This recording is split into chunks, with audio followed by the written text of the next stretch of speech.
Leading the Whitewater Valley into the future of how you get news. The best coverage in the Whitewater Valley from the best news source. Kicks 96 and WHON Video News with Jeff Lane.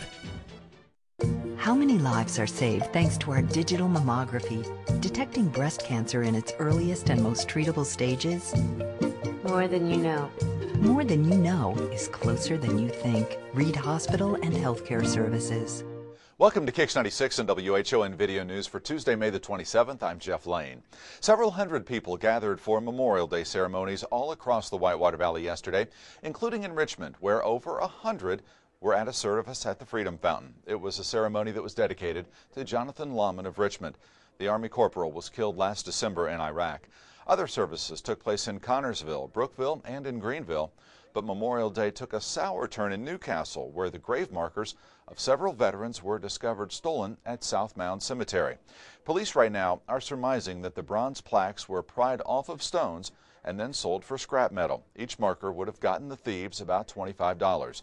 The plaques are issued by the federal government. Efforts are currently underway to get them replaced.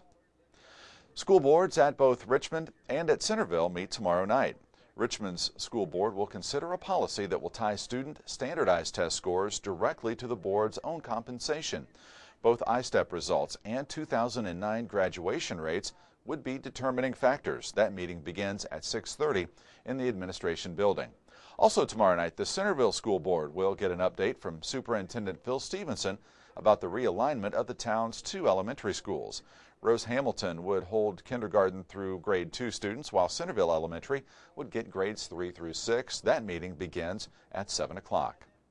3 Missouri teens led several police agencies on a wild weekend chase on I-70. It began when an Indiana State Police trooper tried to stop a van for a seatbelt violation on State Route 3 near I-70 in Henry County. The van was occupied by an 18 and a 15-year-old boy and a 16-year-old girl. They fled on 70 at speeds that topped 110 miles an hour. They even went through a rest area doing 85.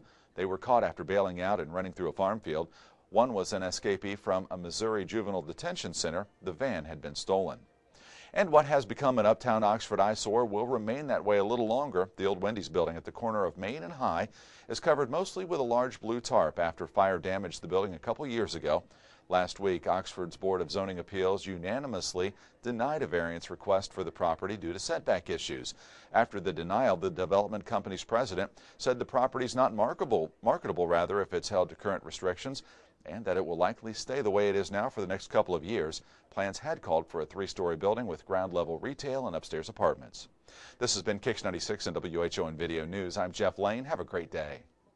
Leading the Whitewater Valley into the future of how you get news. The best coverage in the Whitewater Valley from the best news source. Kicks 96 and WHON Video News with Jeff Lane.